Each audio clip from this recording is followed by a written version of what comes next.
Même si je foire, je reprends. Ok?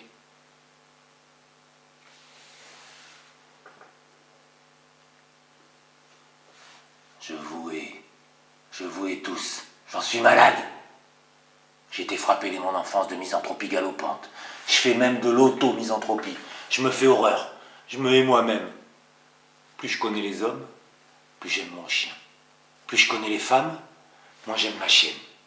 Je n'aime pas les racistes, mais j'aime encore moins les nègres. Je voue même flammes éternelles les nazis pratiquants et les communistes orthodoxes. Je mets dans le même panier les connards phallocrates et les connasses MNF. Je trouve que les riches puent, mais je sais que les pauvres sentent, que les charcutiers sont dégueulasses et les végétariens lamentables. Maudite soit la sinistre bigote grenouilleuse de bénitier qui branlote son chapelet en chevrotant sans trêve les bondieuseries incantatoires dérisoires de sa foi égoïste en abougrie. Mais maudit soit aussi l'anticlérical primaire demeuré qui fait croix au passage de Mère Teresa. C'est dur à porter une haine pareille, ça fait mal, ça vous brûle de l'intérieur. On a envie d'aimer, mais on ne peut pas. Tu es là, homme, mon frère, mon semblable, mon presque moi. Tu es là, tu me tends les bras, je cherche la chaleur de ton amitié. Au moment même où je pense que je vais t'aimer, tu me regardes et tu me dis « Vous avez vu Serge Delama hier soir chez Patrick Sébastien? C'était chouette, hein ?» Je vous hais. Aujourd'hui, ici même, à la Maison Blanche, j'ai cru rencontrer l'amour vrai. Mais une fois de plus, ma haine viscérale m'a fermé les chemins de la joie. C'était une jeune femme frêle, aux yeux fiévreux. Son front large et rond m'a tout de suite fait penser à Géraldine Chaplin.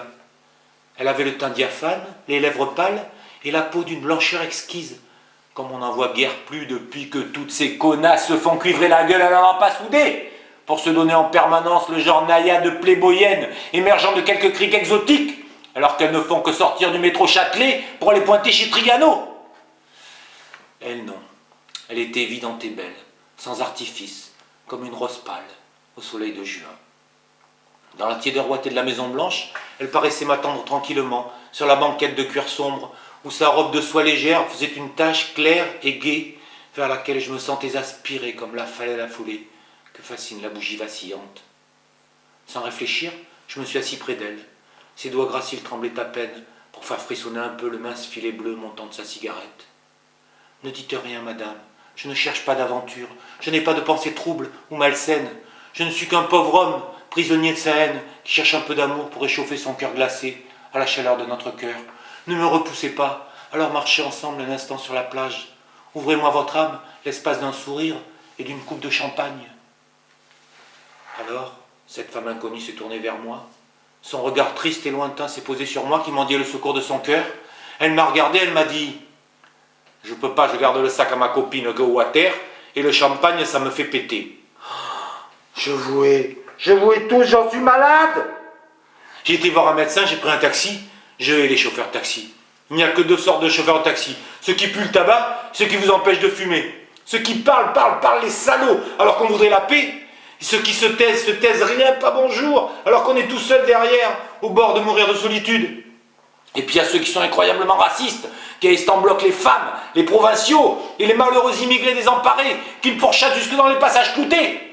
Et puis il y a ceux qui sont même pas français, qui sont basanés. J'ai dit au docteur, c'est plus possible, faites quelque chose. Je suis malade de haine, ce n'est plus vivable. Il m'a regardé, il m'a dit, dites 33. Il m'a collé des antibiotiques. Je hais les médecins. Les médecins sont debout, les malades sont couchés. Les médecins debout de leur superbe paradent tous les jours en tous les mois à poste de l'assistance publique, poursuivis par les ailes d'un troupeau de sous-médecins serviles qui leur collent au stéthoscope comme un troupeau de mouches à merde sur une bouse diplômée. Et le médecin debout parade au pied des lits des pauvres qui sont couchés et qui vont mourir, et le médecin leur jette à la gueule des mots gréco-latins que les pauvres couchés ne comprennent jamais, et les pauvres couchés n'osent pas demander pour ne pas déranger le médecin debout qui pue la science et qui cache sa propre peur de la mort en distribuant sans sourciller ses antibiotiques approximatifs et ses sentences définitives, quand même pas pour balcon déversant la parole, le sirop de Dieu sur le monde à ses pieds.